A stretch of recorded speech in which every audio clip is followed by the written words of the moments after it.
नमस्कार, मैं हूं अजय प्रकाश और आप देख रहे हैं जनज्वार। दोस्तों, राज्यसभा चुनाव के बाद से जिस तरह का तीन तिकड़म भारतीय जनता पार्टी का सामने आया है, उससे उसके सांसदों की तो वृद्धि हो गई है, लेकिन क्या सही मायने में एक लोकतांत्रिक देश होने की सबसे बड़ी पार्टी की प्रतिष्ठा उसकी और मजबूत हुई है या कमजोर हुई है? जिस तरह उसने हिमाचल प्रदेश और उत्तर प्रदेश में दूसरी पार्टी के विधायकों को खरीद कर या फिर उनकी अंतरात्मा जगाकर जो भी तरीका रहा हो, लेकिन जो तरीका अख्तियार किया है और अपने सांसदों को जिताने के लिए एन केन प्रकारेण की ताकत लगाई है, उससे क्या भारतीय जनता पार्टी की प्रतिष्ठा मजबूत हुई है? प्रधानमंत्री की प्रतिष्ठा मजबूत हुई है? एक सर्व स्वीकार्य उनकी नीतियों की वजह से जनता वोट दे रही है, उनको चाहती है मोदी को। मोदी ने पिछले 9 सालों में ऐसा महान काम किया है जिसकी वजह से 400 पार सीट आएगी। तो अगर यह सब बातें सही हैं, तो यह क्या है जो कि खरीद फरोख्त हर चुनाव से पहले, हर चुनाव के बाद भारतीय जनता पार्टी करती हुई दिखाई देती। इन्हीं सारी बातों को समझने के लिए हमारे साथ इस वक्त खास मेहमान और वरिष्ठ पत्रकार पीयूष पंत जुड़े हुए हैं। उनके साथ हमारे साथ इस वक्त समाजवादी पार्टी के युवा नेता नित्यानंद त्रिपाठी हैं।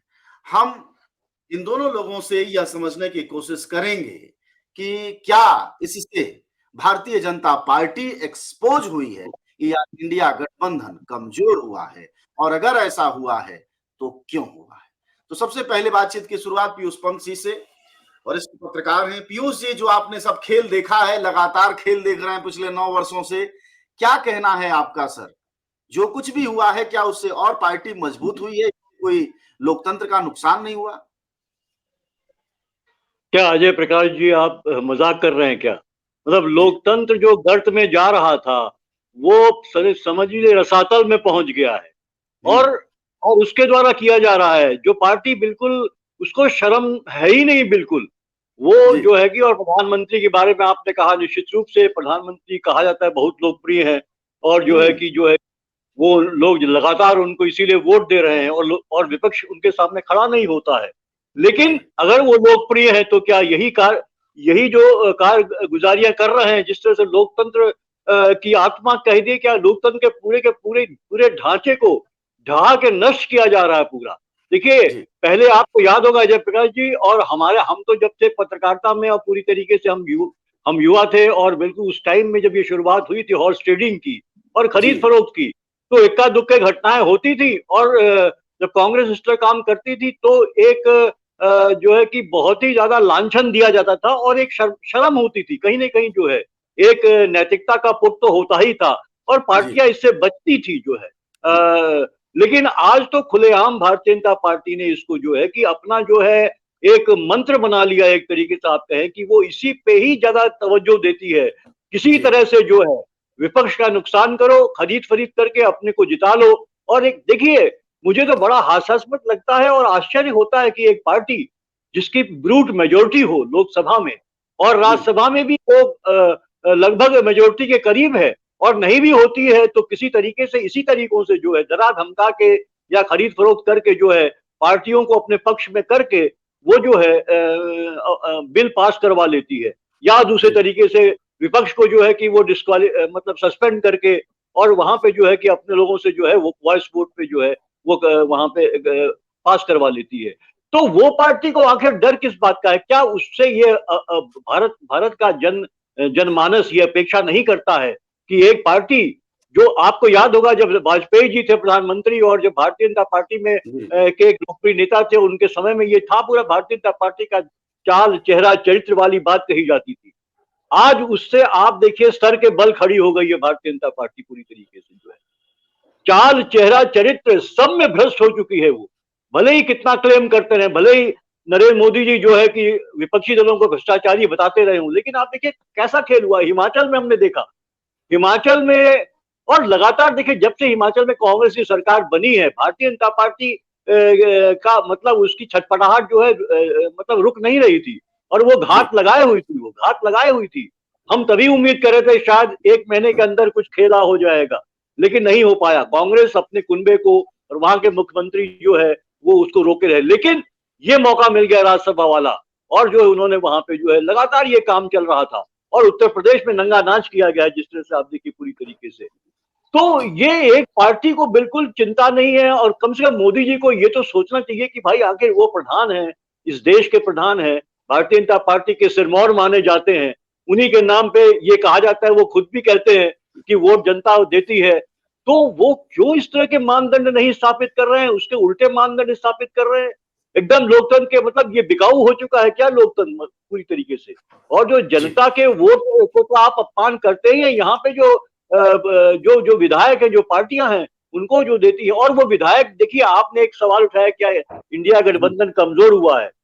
मैं कहूंगा सीधी तरीके से तो नहीं हुआ है, क्योंकि जहां पे इतना माइट हो, पैसे का माइट हो, और जो है इस तरह से खरीद फरीद तो डराया धमकाया जाए या कोई भी कारण हो, आप खरीद ले, लेकिन कुछ कमजोरी उन पार्टियों की भी है कि वो अपने कुनबे को रोक नहीं पाती। क्योंकि देखिए, ये सुगबुगाहट तो बहुत समय से चल रही थी। उत्तर प्रदेश अगर हम ले, तो जब जो है अमित शाह ने ये बात कमजोरी क्या है उस बात को हम पीयूष सर समझने की कोशिश करेंगे नित्यानंद से। वह समाजवादी पार्टी के हैं। उससे पहले हम अपने साथ एच एल दुसाद साहब को जोड़ते हैं। वह डाइवर्सिटी मिशन से जुड़े हैं और लगातार अपनी बात कहते हैं। तो दुसाद साहब से हम टिप्पणी लेंगे, लेकिन उससे पहले नित्यानंद से जानने की कोशिश करते हैं। नित्यानंद, कांग्रेस पार्टी हिमाचल प्रदेश में बहुमत की पार्टी, बीजेपी के पास 25 सिर्फ विधायक थे, 3 विधायक निर्दलीय थे, लेकिन बीजेपी ने ऐसी स्थिति पैदा कर दी कि बहुमत की कांग्रेस पार्टी 34-34 के एक ऐसे खेल को खेलने को मजबूर हो गई जिसकी कोई जरूरत नहीं थी। वह पासे पर आ गई, वह जो है वो सिक्का उछालने पर ला दिया उसको भारतीय जनता पार्टी ने। और आपको पता होगा 34-34 के बाद सिक्का उछाला गया और भाग्य में अभिषेक मनु सिंघवी के नहीं था। यानी एक जीती हुई लोकतंत्र से आई हुई आपकी जो सहयोगी पार्टी है कांग्रेस, उसको भारतीय जनता पार्टी किस्मत पर लाके खड़ी कर देती है। दूसरी तरफ आपके विधायक 8 आपकी पार्टी से चले जाते हैं, पांडे, सिंह, मौर्य, तरह तरह के हैं। ऐसा भी नहीं कि डाइवर्सिटी मिशन वाले हमारे चिल्दुसाद आप कहते हैं कि सब बावन ठाकुर भाग गए, सभी जातियों के लोग भाग गए। तो सवाल ये है कि कैसे नेता चुने जा रहे हैं साहब, कौन लोग हैं जी? अजय जी, तो सबसे पहले और आपके चैनल पर और आप सभी साथियों का तो दिल से आभार है। जी जो अभी आपने हिमाचल की बात कही है, जी देखिए भारतीय जनता पार्टी को ये करने की कोई जरूरत नहीं, उसके पास ऑलरेडी 7 तरह के बहुमत है। लेकिन ये जो जो इनका कारपोरेट का चेहरा है, जो इनको अपने को कारपोरेट के सामने प्रस्तुत करना है, एक्चुअल में ये जनता के प्रति उत्तरदायी है नहीं। जनता के अगर उत्तरदायी होते तो जनता के सवालों पर ये रखते, ये जनता के सवालों पे नहीं। निश्चित तौर पर भारतीय जनता पार्टी, इवन नरेंद्र मोदी, ये कारपोरेट के इशारे पर जितने काम कर सकते वो काम कर रहे हैं। इनको ये दिखाना है कि सबसे ज्यादा अगर इनको कहीं से फंड लेना है वो कारपोरेटरों से आता है। अब कारपोरेटर तभी फंड देगा जब ये दिखेंगे। अब ये हिमाचल प्रदेश में ये खत्म हो गए, हिमाचल प्रदेश में कैसे ये अपने को दिखा सकते हैं? और जहां तक उत्तर प्रदेश की बात आपने कही, देखिए बहुत सीधे तौर पर देख लीजिए कि रायबरेली और अमेठी के आसपास की जो सीट है, जिन सीटों पर कांग्रेस को घेरने के लिए राहुल गांधी, प्रियंका गांधी और प्रियंका वाड्रा और सोनिया गांधी को घेरने की भरपूर कोशिश कर रहा है। ये इंडिया गठबंधन से इतने डरे हुए हैं उत्तर प्रदेश में कि इनको लग रहा है, अभी ये आप चीजें धीरे धीरे खुलेंगी और आप देखेंगे ये जो 8 विधायक भागे हैं या जिनको ये भागे नहीं है, एक तो ये ऐसे लोगों का लोकतंत्र में इन लोगों का विश्वास ही नहीं है, निजी महत्वाकांक्षा, पता नहीं इनका कितनी आवश्यकताएं हैं जो पूरी नहीं हो रही हैं, लगातार जनता को धोखा दिए जा रहे हैं, लगातार जनता को छल रहे हैं। इतना इनके अंदर अब क्या कहा जाए, शाम तो लेस मात्र भी नहीं बचा है। और ये ऐसे बेशर्म लोगों को, ऐसे धन की चाहत रखने वाले लोगों को, ऐसे लोगों को जो किसी आप जीत के जाते हैं, जिस दल से जीत के जाते हैं, आप उसमें निष्ठा नहीं है आपकी, और आप एक थोड़े से पैसों के लिए और थोड़े से लाभ के लिए आप अपने जहां से जीत के आए, जिन लोगों ने आप पर विश्वास किया, जिस मैंडेट पर आप आए, और उसी मैंडेट को धोखा दे करके भारतीय जनता पार्टी, अब भारतीय जनता पार्टी का तो चेहरा वाकई घिनौना। आप महसूस कर सकते हैं, आप कहीं भी देख लीजिए, कहीं किसी भी इशू पर ये ऐसा काम नहीं करते हैं जो आम लोगों के लिए हो जाए। ये क्या कहे, नितिन गडकरी जी बैठेंगे और टीवी पे कहेंगे कि देखिए हमने 400 करोड़ की सड़क बनाई। अरे भाई 800 करोड़ में सड़क तुम ही तो बेच रहे हो, वो पैसा कौन देगा? वो पैसा तो हमको देना होगा। आप कह रहे हैं कांग्रेस पार्टी अगर फूड सिक्योरिटी बिल नहीं लाई होती तो नरेंद्र मोदी जी आप हमको बताइए इतने बड़े पैमाने पे राशन बांट पाते क्या? ये सारी चीजें जो कांग्रेस कर रही राशन है। से नित्यानंद याद आया कि राशन से याद आया मुझे कि राशन के खेल का खुलासा करने वाले महेंद्र पांडे हमारे साथ हैं। मुझे याद है कि जब कांग्रेस ने इस मुद्दे को उठाया उससे पहले महेंद्र पांडे ने मुझसे एक बातचीत में खुद बताया कि जो सरकार 5% मात्र मानती है गरीबी, यानी देश के 140 करोड़ का 5% मतलब 7 करोड़, इस देश में जब 7 करोड़ सिर्फ गरीब रह गए हैं तो आखिर प्रधानमंत्री 81 करोड़ लोगों को राशन रोज क्यों बांट रहे हैं? ये सवाल तो रहेगा ही महेंद्र जी, लेकिन आपसे एक सवाल ये है कि जिस तरह से प्रधानमंत्री लगातार 18 घंटे काम करते हैं, 18 घंटे काम के साथ वह देश का विकास करते हैं, विकास के साथ साथ राम मंदिर का उद्घाटन करते हैं, वह डुबकी लगाते हैं, पता नहीं वो किस विद्या से समुद्र के भीतर भी घुस जा रहे हैं, मुझे तो पता ही नहीं वो क्या चीज है। इतना सब क्रियाकलाप, इतने सारे तीन तिकड़म, 18 घंटे काम और चैनल लगे 24 घंटे पर, बावजूद उनकी पार्टी को हॉर्स ट्रेडिंग करनी क्यों पड़ती है? और आपको तो पता ही होगा हॉर्स ट्रेडिंग अब शब्द गुनाह हो गया है, अब अंतरात्मा की आवाज आ गई है। आपको क्या लगता है क्यों करना पड़ता है ऐसा? जो सरकार जनता के लिए कुछ भी ना करे, पिछले 10 साल में अगर आप देखें तो जनता के लिए एक भी काम आप शायद नहीं बता सकते हो जो सरकार ने किया हो।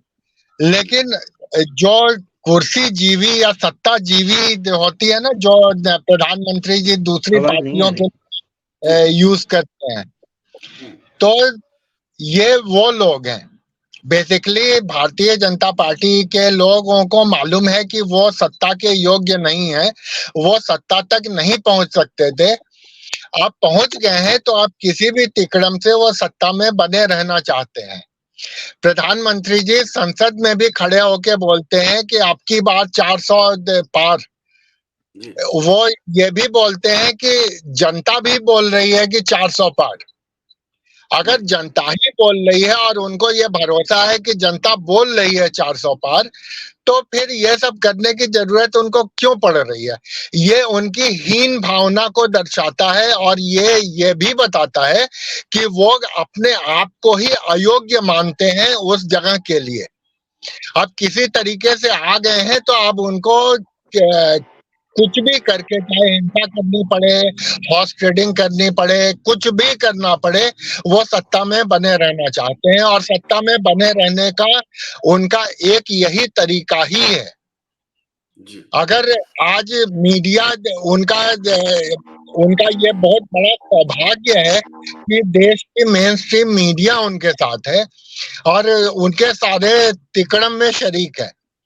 जिस दिन ये मीडिया खत्म हो जाए और मीडिया सही चीजें बताने लगे, उस दिन तो एक भी सीट शायद मुश्किल से मिलेगी।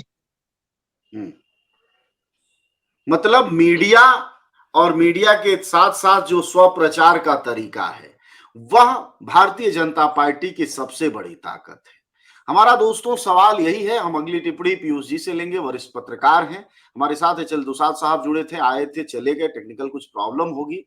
पीयूष सर, क्या मीडिया अगर ना हो तो प्रधानमंत्री मोदी का जो पिछले 9 सालों का काम है, जो ऐतिहासिक है, जो भारत में पहली दफा है और जो उन्होंने बहुत सारे काम किए हैं, क्या उसकी बदौलत उनको 400 पार नहीं आ रहा है? क्या ये मीडिया के फैलाए हुए भ्रमजालों की बदौलत उनको आएगा और इसलिए उनको हॉर्स ट्रेडिंग करनी पड़ जाती है बीच बीच में? देखिए अजय, जो है कि उन्होंने किया क्या है, अगर आप ये पूछें तो राम मंदिर, वो भी आधा अधूरा राम मंदिर आप देख लीजिए, और 370 जो उनके उनके मुख्य यही एजेंडे थे। तो इन्होंने बड़ी शिद्दत के साथ उस पे काम किया और उसको आधा अधूरा चाहे जो भी हो उसको पूरा करने, लागू करने की कोशिश करी है इन्होंने। बाकी इन्होंने किया क्या है आप देखिए, अगर आप देखें तो निश्चित रूप से बहुत चीजें इन्होंने घोषणा करी, बहुत चीजों को इनॉग्रेट किया, बहुत सी योजनाएं लाए, लेकिन हकीकत क्या है जमीन, अगर आप उसकी तरफ नजर दौड़ाएंगे तो पता चल जाएगा कि वस्तु स्थिति है क्या क्या है। तो मुझे लगता है कि ये खुद भी जानते हैं कि इन्होंने जो भी किया है वो बहुत ज्यादा जमीन पे उतरा नहीं है, और इसीलिए जो है प्रचार प्रसार जो है कि ये मानते हैं कि वो बहुत जरूरी है, क्योंकि और मोदी की एक तो देखिए दूसरी बात ये भी है, आत्ममुग्धता उनकी बहुत बहुत ज्यादा है, और चूंकि मोदी को ही स्टेब्लिश करना है, गारंटी भी मोदी ही देंगे जो काम करेगी। और तो मोदी ने लगातार अपने को, चाहे मीडिया हो चाहे दूसरे माध्यम हो, उसके माध्यम से लगातार जो है कि मोदी को ही स्टेब्लिश करने की कोशिश की गई है वहां पे। इसीलिए इसका परिणाम ये हुआ है कि भारतीय जनता पार्टी आज जो है तमाम तरह के जो है कि एक आरोपों से घिर गई है और एक ऐसी पार्टी के रूप में सामने आ रही है जिसकी जिसकी जिसकी नैतिकता तो कहीं खत्म हो गई है, लेकिन बहुत ज्यादा जो है उसके कॉन्ट्राडिक्शन जो है, अंतर विरोध सामने आ रहे हैं, और वो पार्टी वो नहीं रही है जो पार्टी वो कभी हुआ करती थी। ये इसीलिए हुआ है क्योंकि भारतीय जनता पार्टी में नरेंद्र मोदी जी ने अपने को स्थापित कर दिया है और उनकी सारी कार्यकलाप जो है वो अपने तरफ ही होते हैं, अपने चारों तरफ होते हैं। और प्रचार प्रसार देखिए, मीडिया तो निश्चित रूप से है ही है, अब तो देखिए मीडिया से भी उनको संतुष्ट नहीं है, तो वो खुद भी ये आदेश दे रहे हैं कि एक जो सेल्फी पॉइंट बनाए जाए उनके, और बना भी दिए गए। जो आदमी इस तरह से अपने प्रचार का भूखा हो कि उसको शर्म भी नहीं कि हर गाड़ी जो है, हर ट्रेन गाड़ी को वो हरी झंडी दिखाता हो, मतलब एक प्रधानमंत्री के पद की गरिमा होती है कि वो हर जो है वंदे मातरम पे जाके जो है वो झंडी दिखा रहा है, तो वो सिर्फ इसलिए कि जो मीडिया उनके गोदी में बैठा हुआ है वो लगातार जो है उनकी हर हर छवि को कैद करके जनता तक पहुंचाए और जनता को लगे कि मोदी तो बहुत कुछ कर रहे हैं। मतलब देखिए, आप कर कुछ नहीं रहे, लेकिन ये प्रचार करना चाहते हैं कि आप सब कुछ कर रहे हैं, और यही इसीलिए आप वो डुबकी भी लगा रहे हैं, इसीलिए वो जो है कि गर्भगृह में भी जा रहे हैं, वो हर काम कर रहे हैं। तो आप ये समझ लीजिए हर समय वो 24 घंटे वो जनता की नजर में रहना चाहते हैं अपने प्रचार के लिए, जिसका परिणाम ये हुआ है कि पूरी की पूरी भारतीय जनता पार्टी, और ये कह लीजिए कि सांसद आप ले लीजिए, मंत्री ले लीजिए, उनका कहीं कोई मतलब आप कहिए कि कोई चर्चा नहीं है, कोई नाम निशान नहीं है, कोई जानता नहीं है उनको। आपके कैबिनेट में आप पूछ लीजिए कौन कौन मंत्री है, किसी को पता नहीं होगा, क्योंकि मोदी लगातार है, मीडिया में मोदी है, हर जगह मोदी है। आप जहां जाइए, जितने विज्ञापन देखिए मोदी है, हर शहर में देख लीजिए मोदी आपको झांकते हुए दिखाई दे जाएंगे। नहीं, लेकिन सर कोई ऐतराज तो नहीं है उनकी पार्टी को, जब प्रधानमंत्री मोदी को सब चाह रहे हैं उनकी पार्टी में, और वो कह रहे हैं कि यह जो है भ्रष्टाचार विहीन सरकार चलाने का यही सबसे बेहतर जरिया है कि मालिक एक हो, हंटर एक हो, मतलब हाँकने वाला एक हो पार्टी को। जी नहीं, देखिए वो ये है कि उसमें ऐसा नहीं है। देखिए असंतोष बहुत है, लेकिन चूंकि पार्टी जीत रही है और हर कोई जो ये अपनी जीत सुनिश्चित करना चाहता है, जुड़े रहना चाहता है सत्ता के साथ, इसलिए कोई बोल नहीं रहा है। और यही पार्टी में देखिए, पार्टी ने सबको पंगु बना दिया है। बड़े बड़े नेता आप देखिए, तमाम, आपने खुद देखा होगा, हम सब ने देखा है, तमाम वीडियो इस तरह के आए हैं, किस तरह से जो है मोदी तिरछी नजर से देखते हैं, उस नेता को साइड कर दिया जाता है।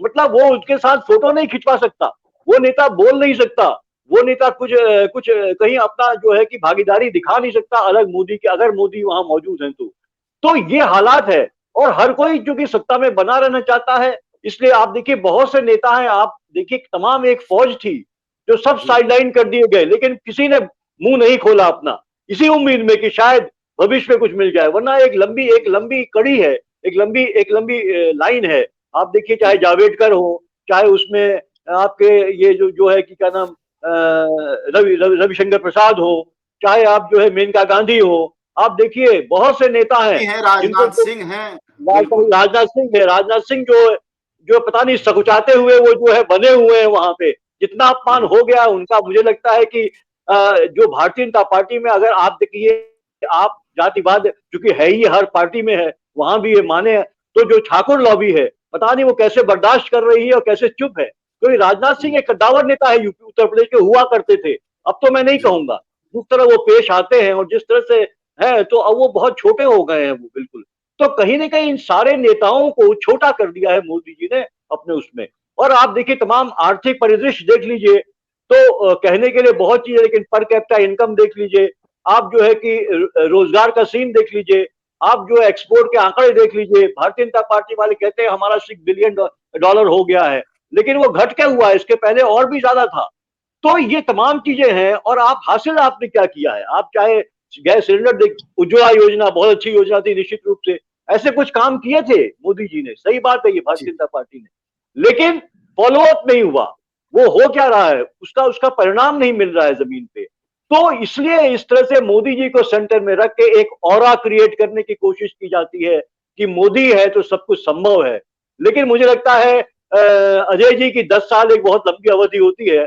हमने देखा है भारतीय राजनीति में भी जो है बड़े बड़े दिग्गज जो है, वो जो है एक उनका देखिए, हर किसी का भी कोई भी कितना हो, एक सीमा के बाद जो है उसका जो है कि एक आप कहें ह्रास होना शुरू हो जाता है। और मुझे लगता है कि अब लोग ये साफ दिखाई दे रहा है, और दिखाई नहीं दे रहा तो देखना चाहिए कि आप लोकतंत्र में विश्वास करते हैं, आप लोकतंत्र हमारी सबसे बड़ी सफलता रही है और हमने उसको बचा के रखा है, और उसको किस तरह से खत्म किया जा रहा है, आज का सबसे बड़ा सवाल यही है। और ये जो खरीद फरोख्त है वो जो है देखिए, यही लोकतंत्र को कमजोर करने का एक तरीका ये है जो बहुत खतरनाक तरीका है। तो लोकतंत्र को लगातार खत्म कर रहे हैं मोदी पिछले 10 साल में, आप देखिए कोई भी किताब, इसको लोगों को सोचना हो। बिल्कुल, इसका जवाब थोड़ा सा हम नित्यानंद से लेते हैं कि अगर पीयूष जी की बातों को देखें तो उन्होंने बताया विस्तार से कि किस तरह से भारतीय जनता पार्टी काम की जगह प्रचार पर ध्यान दे रही है। बावजूद इंडिया गठबंधन ताकत नहीं महसूस कर पा रहा है, बावजूद इंडिया गठबंधन बहुत कुछ कमाल करता नहीं दिखाई दे रहा, लेकिन फिर भी पीयूष जी कह रहे हैं कि 10 साल बहुत बड़ा समय होता है। क्या नित्यानंद, आपको जमीन पर क्या सच्चाई दिखाई दे रही है? इंडिया गठबंधन का जोर कुछ है? उत्तर प्रदेश में कुछ कमाल होगा या सब पर मोदी जी ही, योगी जी ही राज करेंगे 80 की 80 सीट? देखिए पीयूष जी की बातों से आप सहमत हैं जी। और जहां तक पीयूष जी का मामला है, पीयूष जी ने बहुत विस्तार से बताया। मैं आपको सिर्फ उत्तर प्रदेश के बारे में बता दूं कि नरेंद्र मोदी जी इस बार उनको ये इंडिया गठबंधन इतना बड़ा झटका देगा जिसकी वो कल्पना तक नहीं की। यह उत्तर प्रदेश है, यहाँ जिस तरह का वो विकास लेकर के आए हैं, ये राम मंदिर का एक जो बड़ा सा मामला है, ये राम मंदिर का मामला इसलिए है कि लोगों के आस्था का मामला है, और हमको नहीं लगता है कि इतना देर तक अगर ये प्रचार न करें तो भूलने में समय नहीं लगेगा, और अंततः यहाँ का चुनाव जातीय समीकरण पर खड़ा होगा और होना ही है। और जिस दिन ये आएगा आप देखेंगे कि ये बाजार में कितना हूं बनेगा। जब ये वोट पे आएंगे, इनको इतना चिल्लाना, हाँ कुछ बताए तो हम कि आप देख लीजिए कि सिर्फ ये गांधी परिवार को घेरने के लिए जो दिखाई दे रहा है कि जो 8 विधायक टूटे हैं, वो बहुत दूर के नहीं टूटे हैं, वो वही उसी क्षेत्र के टूटे हैं जहां से उनको खतरा लग रहा है। खतरा ये लग रहा है कि कांग्रेस वहां अमेठी और रायबरेली चुनाव जीत रही थी 100%। इनके पास कोई ऐसा चेहरा नहीं था कि जिसको वो उतार करके और चुनाव इनके अगेंस्ट जिता सके। अब माहौल इनके एकदम विपरीत चला गया। जैसे अभी तक तो इन लोगों का जो झूठ का आंकड़ा था, वादा था, वो सब चल रहा है। अब ये राशन बांट करके, ये तो हमको एक बात से बहुत हम अपना मतलब समर्थन देते हैं कि केजरीवाल ने कहा कि 5 मिलियन अगर हिंदुस्तान की का आय हुआ है नरेंद्र मोदी जी के रिज्यूम में, तो $4 मिलियन एक आदमी को दे दिया गया, और $1 मिलियन में पूरे भारत की जनता 140 करोड़ और उसमें सरकार भी। तो ये नीति ऐसा नहीं है कि लोग समझ नहीं रहे। सबकी अपनी जो कहीं आप चौराहे पर बात करिए तो लोग कहते हैं कि आप देखिए लोगों के परचेजिंग पावर बढ़े हैं, लेकिन हमने कहा कि ठीक कह रहे हैं आप आपके देखने से लग रहा है। आप संजोग से एक दिन अजय जी आप भी थे, चाय वाले से हमने कहा कि ये पहले 5 रुपए का चाय बेचता था, अब 10 रुपए का बेच रहा है। लेकिन जो जो लोग रोजगार पा रहे थे, जो लोग नौकरी कर रहे थे, उनको मानदेय पे ले दिया गया। जो नौकरी 40,000 रुपए की थी उसको वो 8,000 रुपए में कर रहा है। आप बताइए, शहर में रह करके एक आदमी अपना जीवन और एक नौकरी पर जो आउटसोर्सिंग के जरिए ये करा रहे हैं, जिसमें सिर्फ उसका शोषण ही शोषण है। एक तो श्रम शोषण कर रहा है, 8 घंटे के बजाय 12 घंटे काम करा रहा है। दूसरा उसके जो पूंजी की लूट कर रहा है वो बिचौलिया ठेकेदार कर रहा है। वो हर पेमेंट में अपना वो परसेंटेज तय किए हुए है, और इस पर सरकार चाहती है, कह रही है कि हमको मजदूर मिल रहे हैं, ये मिल नहीं रहे हैं। ये अभी क्या है ना, अभी लोगों के पास कुछ ऐसे पैसे बचे हैं, कुछ उनकी अपनी प्रॉपर्टी है जिससे उनका चल रहा है। जिस दिन वो जो सेफ पूंजी करके रखे हुए हैं घरों में, जिस दिन वो खर्च हो जाएगा उस दिन आपको दिखाई देगा। और सबसे बड़ी बात बता दें, आपका ये कहना है कि कांग्रेस और समाजवादी पार्टी के दिनों का जो पैसा है वो अभी खर्च हो रहा है और आने वाले समय में वो संकट में आएंगे। खैर, जब हम बात आर्थिक मसलों पर करेंगे तो जाहिर तौर पर फिर हमें महेंद्र पांडे से बात करनी होगी। एक बात और मैं करके खत्म करना चाहूंगा कि अभी आज सीबीआई का नोटिस माननीय अखिलेश जी के वहां पहुंच गया। अब आप समझ लीजिए कि भारतीय जनता पार्टी, नरेंद्र मोदी कैसे डरे हुए हैं, किसी को छोड़ने नहीं जा रहे हैं। आज अखिलेश जी के वहां सीबीआई का नोटिस चला गया। इसी के साथ भाई आगे जी, मतलब काबू में हर तरह से करना है पीयूष सर। चलिए आपसे हम टिप्पणी लेंगे, लेकिन उससे पहले महेंद्र जी एक बात मैं कहना चाहूंगा ये कि देखिए, मतलब आप देखिए कि बहुत ताकतवर नरेंद्र मोदी है, इसमें कोई डाउट नहीं है। प्रधानमंत्री है, लोकप्रिय भी है, ऐसा कहा जाता है, और अपने बूते पे चुनाव जिताते हैं भारतीय जनता पार्टी को, ये भी कहा जाता है। लेकिन देखिए, कल ही मैं एक खबर पढ़ रहा था कि अगर किसी ने जो है, खासकर सोशल मीडिया प्लेटफॉर्म पे भी अभी हम लोग देखिए चर्चा कर रहे हैं, पता नहीं कल को क्या होगा, तो वो ये कल मैं खबर पढ़ रहा था कि जो भी उनकी आलोचना करेगा उसको जो है 5 करोड़ का जो है उसको दंड मिलेगा और सजा मिलेगी 10 साल की। हाँ, और 10 साल जेल की सजा होगी। आप अब पता नहीं कितनी सही है, मालूम नहीं, ये मैं कल ये पढ़ रहा था, खबर ये चल रही थी। तो समझ लीजिए, तो ये डरा हुआ व्यक्ति ही कर सकता है, जिसको अपनी आलोचना तक भी मतलब उसको लगे अगर वो इतने सक्सेसफुल हैं और सब कुछ अच्छा कर रहे हैं, फिर किससे डरना, किससे है। तो आप इस तरह की चीजें क्यों, अगर सर्कुलेट हो रही है चीजें, किसी ने बदमाशी से करी है तो उसको कंडेम किया जाना चाहिए, लेकिन अगर ये वाकई सच्चाई है इसमें तो एक गंभीर विषय है ये। और आप किसी की आजादी, मोदी ने कहा था कि भाई आलोचना वाले पत्रकार भी चाहिए, तो हम लोगों को हो सकता है इसलिए माफ कर दिया जाए कि हम लोग आलोचना वाले पत्रकार हैं, और जाहिर तौर पर पत्रकारिता यही होती है। महेंद्र जी, मैं ये पूछ रहा था कि पर कैपिटा इनकम भारत की घट रही है, दूसरी तरफ कल एक रिपोर्ट आई, उस पर बात कर रहे हैं। उस रिपोर्ट ये कहती है कि देहात और शहर के बीच जो खर्च था, एक्सपेंडिचर था, वह लगातार कम हो रहा है।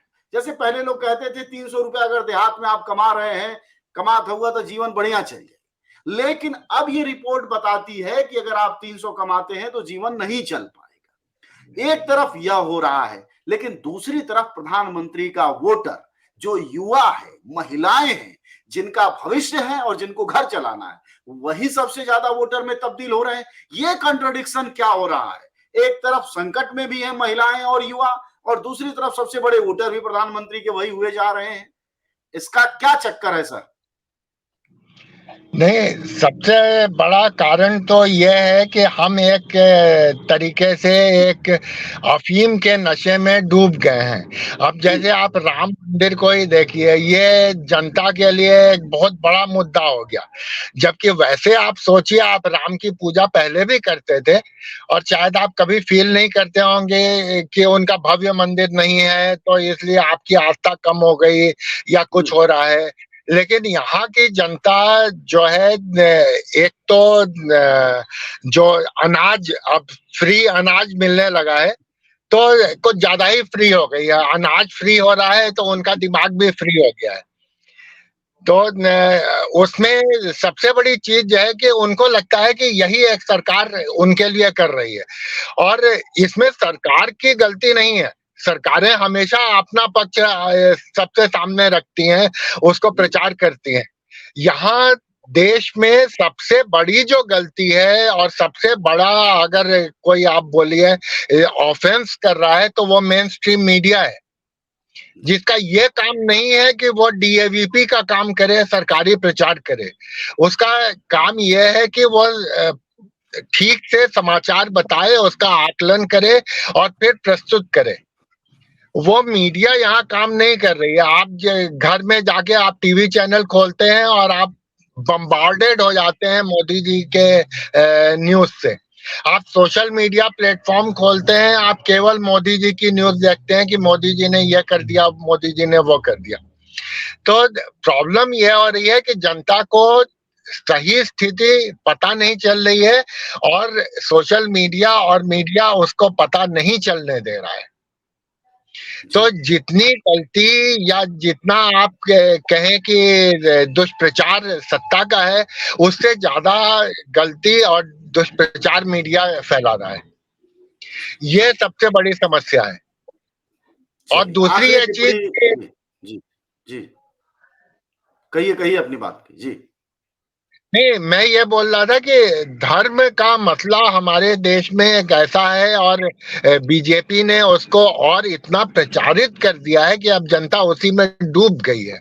उनके लिए सबसे बड़ी चीज, वो भूखे रहे, नंगे रहे, मरते रहे, चाहे ऑक्सीजन की कमी हो जाए, लेकिन राम मंदिर एक बन गया तो उनके लिए सबसे बड़ी चीज हो गई। सबसे तो बड़ा इस ऑक्सीजन हो टाइप की गया। चीजें हैं। हाँ, कोरोना पीरियड में ऑक्सीजन की कमी हुई, सबने देखा, सारे मीडिया ने दिखाया, लेकिन आज किसी को कुछ नहीं मालूम। सरकार ने कह दिया कि ऑक्सीजन की कभी कमी नहीं हुई, मीडिया ने उसको दिखा दिया, प्रचारित कर दिया, कभी कमी नहीं हुई। जी तो तो इस टाइप की चीजें लगातार हो रही हैं और बहुत बेवकूफी भरी हो रही हैं।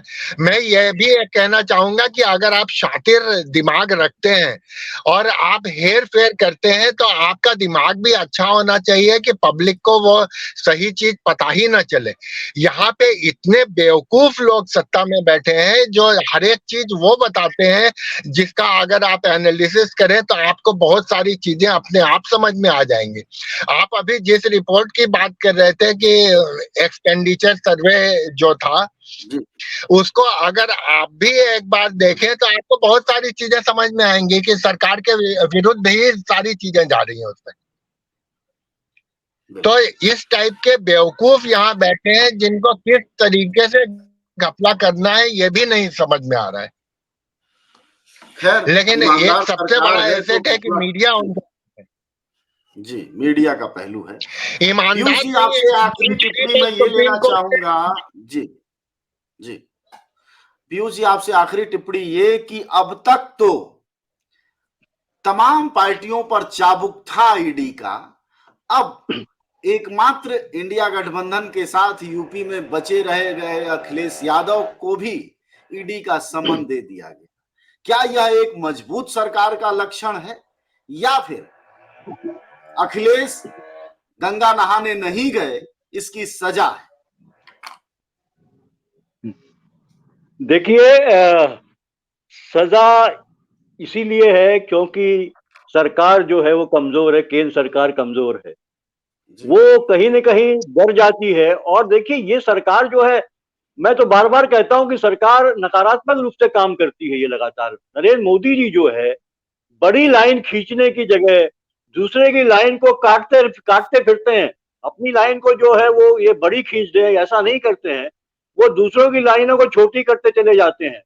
तो ऑपोजिशन को जो है नकारा साबित करने की कोशिश करते हुए अपने को बड़ा साबित करने की कोशिश की जाती है।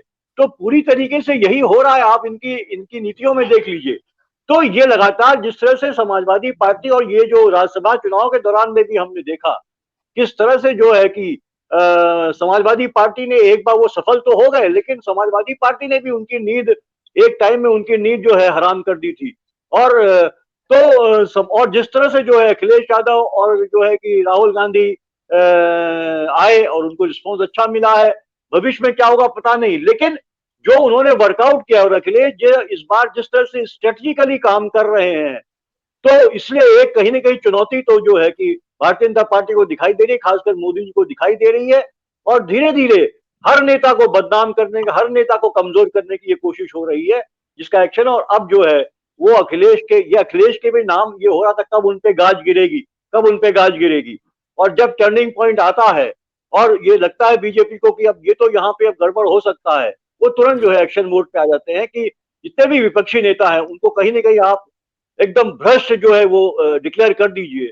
और जो है कि जबकि सुप्रीम कोर्ट ने जो बड़ी बात टिप्पणी करी है, आपको याद, हम सब ने देखा है कि किस तरीके से जो है कि इलेक्टोरल बॉन्ड वाले मामले में अभी पीएम केयर फंड वाले की तो बात आई नहीं है, एक बहुत बड़ा घोटाला वो भी है। लेकिन उसके बावजूद आप देखिए किस तरह से भारतीय जनता पार्टी जो है उसको कुछ शर्म नहीं है, कुछ लिहाज नहीं है, और इस तरह से जो एक्शन लेके जो है कि अपने भ्रष्टाचार को से वो शर्मसार नहीं है, लेकिन दूसरों को भ्रष्ट बनाने की कोशिश कर रही है लगातार। तो एक मुझे लगता है कि हम एक ऐसी सुरंग में चले जा रहे हैं लगातार, एक जहां अंधेरा ही अंधेरा अभी दिखाई दे रहा है। किरण की रोशनी तो होती है सुरंग के अंत में, हमेशा वहां से होती है, और वो तभी होगी कि जब जनता जो है, मैं ये बात कहूंगा कि जनता को जागरूक होना पड़ेगा, और वो धर्म और इस सब के जो है एक जो भुलावे से बाहर निकल के, क्योंकि भविष्य देखना होगा। अगर लोकतंत्र नहीं बचेगा तो न जनता का अधिकार बचेगा, न जनता का कोई राइट बचेगा, न जनता को चुनाव में भाग लेने का अधिकार बचेगा, न उसको अपनी बात कहने का अधिकार बचेगा, न उसको जो है कि कुछ भी अपने मन का करने का, कुछ भी अपने लिए मांगने का सरकार से अधिकार सब खत्म हो जाएगा। सिर्फ जो है एक जानवरों की तरह जो है उनको हाँका जाएगा और जनता हाँकती चली जाएगी। तो ये जनता को सोचना होगा, ये वो समय आ गया है अजय जी। और ये मैं बात खास कहना चाहूंगा 2024 के संदर्भ में, और अगर इस तरह की भारतीय जनता पार्टी कर रही है तो जनता को इसका जवाब देना चाहिए। 2024 संविधान बचाने का साल है। इस बात को 2 दिन पहले समाजवादी पार्टी के मुखिया अखिलेश यादव ने राहुल गांधी के साथ एक रैली को संबोधित करते हुए कहा। उसके 2 दिन बाद उनके यहाँ ईडी का समन आ गया। तो जाहिर तौर पर संविधान का संकट तो है, लेकिन जिस तरह से अंतरात्मा जगाकर दूसरी पार्टी के विधायकों को भारतीय जनता पार्टी एन केन प्रकारेण हॉर्स ट्रेडिंग कहें, अंतरात्मा की आवाज कहें, सब कुछ के जरिए कैसे खत्म कर रही है, आप सब देख रहे हैं। भारतीय जनता पार्टी शब्दों का कैसे माहौल बना रही है हमारे पीढ़ियों के लिए, यह भी जरा सोचिए। हिंदी की शब्दावली में अंतरात्मा की आवाज एक पवित्रतम शब्द है।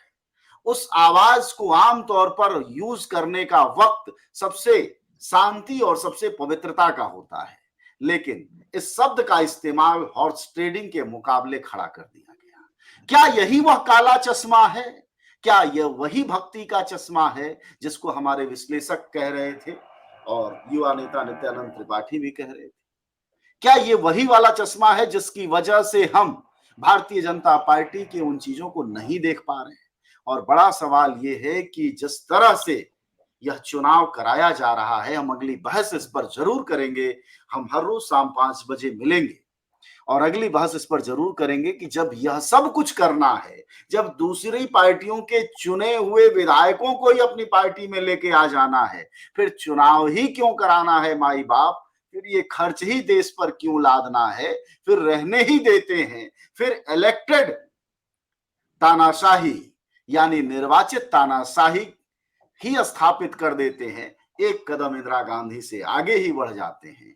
इन्हीं सारे सवालों के साथ, इन्हीं सारे विश्लेषकों के साथ हम आज विदा लेते हैं, लेकिन जरूर हमारे विश्लेषकों की बात सुनिएगा।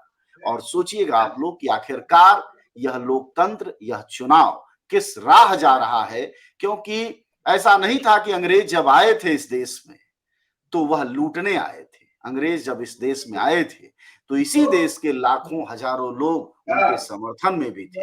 लेकिन 200 सालों में उन्होंने हमारे देश का क्या किया, यह हम सबके सामने है। तो सिर्फ ये कह रहा हूं मैं कि ये बाहर से अंग्रेज आए या नहीं आए ये सब आप सोचिए, लेकिन कहीं देर ना हो जाए और फिर से आपको एक कोई जंग न लड़नी पड़ जाए, इसमें देर मत करिए। शुक्रिया आप सबका बातचीत के लिए, धन्यवाद। धन्यवाद।